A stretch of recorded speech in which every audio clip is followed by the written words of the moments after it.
Hi friends, പുതിയൊരു വീഡിയോയിലേക്ക് എല്ലാവർക്കും സ്വാഗതം. നമ്മൾ എന്നത്തെയും പോലെ പ്രധാനപ്പെട്ട കറണ്ട് അഫെയർ പോയിൻറ്റ്സാണ് നോക്കുന്നത്. എന്നത്തെയും പോലെ പ്രധാനമായും ഉള്ള ഈ ആഴ്ചയിലെയും ഈ മാസത്തെയും ഒക്കെ ന്യൂസുകളാണ് നമ്മൾ നോക്കുന്നത്. ഇപ്പോൾ പുതിയൊരു വർഷമാണ്. അപ്പോൾ നമുക്ക് നോക്കാം. കുറ്റകൃത്യങ്ങളിൽ പെടുന്ന കുട്ടികളെ നേർവഴിക്ക് നയിക്കാൻ കൊണ്ടുവന്ന ബോധവൽക്കരണ പരിപാടിയാണ് കാവൽ. കുറ്റകൃത്യത്തിൽപ്പെടുന്ന കുട്ടികളെ, ആ പോയിന്റ് നോട്ട് ചെയ്യുക, കുട്ടികളെയാണ് നേർവഴിക്ക് നയിക്കാൻ കൊണ്ടുവന്ന ബോധവൽക്കരണ പദ്ധതിയാണ് കാവൽ. രാജ്യത്തെ ആദ്യത്തെ HMPV കേസ് സ്ഥിരീകരിച്ചു. അത് രോഗബാധ 8 മാസം പ്രായമായ കുഞ്ഞിനാണ് സ്ഥിരീകരിച്ചത്. ബാംഗ്ലൂരിലാണ് ഇത് സ്ഥിരീകരിച്ചത്. അപ്പോൾ ഇവിടെ ചൈനയിൽ വളരെയധികം വ്യാപിച്ചു കൊണ്ടിരിക്കുന്ന ഒരു വൈറസാണ് HMPV എന്ന് പറയുന്ന വൈറസ്. അപ്പോൾ ആ കേസ് ആദ്യമായിട്ട് ഇന്ത്യയിൽ റിപ്പോർട്ട് ചെയ്ത് ബാംഗ്ലൂരാണ്. ഒരു 8 മാസം പ്രായമായ കുഞ്ഞിനാണ് ഇത് ആദ്യമായിട്ട് സ്ഥിരീകരിച്ചിരിക്കുന്നത് ഇന്ത്യയിൽ.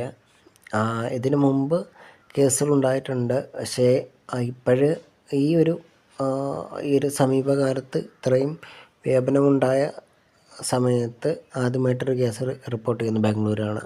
അത് ഓർത്തിരിക്കുക.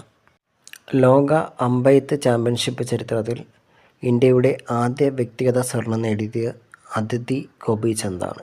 ലോക അമ്പെയ്ത്ത് ചാമ്പ്യൻഷിപ്പ് ചരിത്രത്തിൽ ഇന്ത്യയുടെ ആദ്യ വ്യക്തിഗത സ്വർണം നേടിയത് അദിതി ഗോപിചന്ദാണ്. അടുത്ത് നോക്കാം. പ്രമുഖ സസ്യശാസ്ത്രജ്ഞനായ KS മണിലാൽ അന്തരിച്ചു. ഹോർത്തൂസ് മലബാറിക്കസ് മലയാളത്തിലേക്ക് വിവർത്തനം ചെയ്ത ഇദ്ദേഹമാണ്. അതുകൊണ്ട് തന്നെ വലിയ പ്രത്യേകതയുള്ള വ്യക്തിത്വമാണ്. അദ്ദേഹം അന്തരിച്ചു. കേരളത്തിലെ ഏറ്റവും വലിയ വാട്ടർ ഫെസ്റ്റിവലായ ബേപ്പൂർ അന്താരാഷ്ട്ര ഫെസ്റ്റിവൽ സമാപിച്ചു. കേരളത്തിലെ ഏറ്റവും വലിയ വാട്ടർ ഫെസ്റ്റിവലായ ബേപ്പൂർ അന്താരാഷ്ട്ര ഫെസ്റ്റിവൽ സമാപിച്ചു.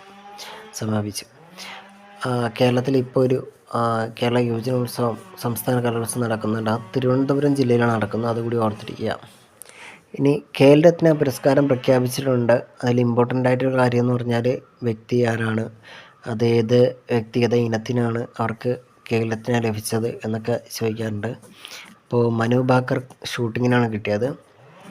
മനു ഭാക്കറിൻ്റെ പേര് അവസാന നിമിഷത്തിൽ ലിസ്റ്റിൽ ഉണ്ടായിരുന്നില്ല. അപ്പോൾ കേന്ദ്രം ഇടപെട്ടാണ് ലിസ്റ്റിൽ ഉൾപ്പെടുത്തുകയും അവരുടെ പേര് ഉൾപ്പെടുത്തി അവർക്ക് ഖേൽരത്ന പുരസ്കാരം ലഭിക്കുകയും ചെയ്തത്. മനു ഭാക്കർ ഒളിമ്പിക്സിൽ മെഡൽ ലാസ്റ്റ് നേടിയതാണ്. അപ്പോൾ അത്രയും ഇമ്പോർട്ടൻ്റ് ആയിട്ടുള്ള വ്യക്തിയാണ് മനു ഭാക്കർ എന്ന് പറയുന്നത്. ഇനി ഹർമൻ പ്രീത് സിംഗിന് ഹോക്കിയിലാണ് കിട്ടിയത്.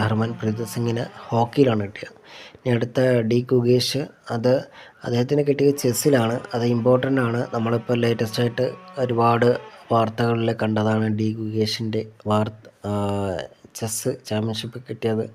അപ്പോൾ അതുകൂടി ഓർത്തിരിക്കുക. അടുത്ത പ്രവീൺ കുമാർ പാരാലിമ്പിക്സിനാണ് അദ്ദേഹത്തിന് കിട്ടിയിട്ടുള്ളത്. അതുകൂടി ഓർത്തിരിക്കുക. ഇനി നമുക്ക് 1-2 GK ക്വസ്റ്റ്യൻസ് കൂടി നോക്കാം. ഉഷ്ണമേഖലയിലെ ആപ്പിൾ എന്നറിയപ്പെടുന്നത് പേരയ്ക്കയാണ്. ഉരുളക്കിഴങ്ങിൻ്റെ ജന്മദേശമാണ് പെറു എന്ന് പറയുന്നത്. ഇത് മുമ്പ് ചോദിച്ചതാണ്. കേരളത്തിലെ കൈത്തറി നഗരം എന്നറിയപ്പെടുന്നത് കണ്ണൂർ ജില്ലയാണ്. സ്വദേശി വസ്ത്രപ്രചാരണി സഭ സ്ഥാപിച്ച് ബാലഗംഗാധര ആരംഭിച്ചത് ബാലഗംഗാധര തിലകാണ്. അപ്പോൾ ഇന്നത്തെ പ്രധാന കറണ്ട് അഫയേഴ്സൊക്കെ നമ്മൾ കവർ ചെയ്തിട്ടുണ്ട്. ഒപ്പം തന്നെ 1-2 GKയും പഠിച്ചു കഴിഞ്ഞു. ബേസിക് ഉണ്ടാക്കിയെടുക്കുക എന്നുള്ളതാണ് ഇതിൻ്റെ ഏറ്റവും വലിയ ലക്ഷ്യം എന്ന് പറയുന്നത്. ചെറിയ ചെറിയ ക്വസ്റ്റ്യൻസിലൂടെ വലിയ വലിയ കാര്യങ്ങളിലേക്ക് കിടക്കുക എന്നുള്ളതാണ് നമ്മൾ ചെയ്യുന്നത്. അപ്പോൾ ആദ്യമായിട്ടാണ് ഈ ചാനൽ കാണുന്നതെങ്കിൽ ഉറപ്പായിട്ടും സബ്സ്ക്രൈബ് ചെയ്യുക. അടുത്ത വീഡിയോ കാണുമ്പോഴേക്കും എല്ലാവർക്കും നന്ദി, നമസ്കാരം.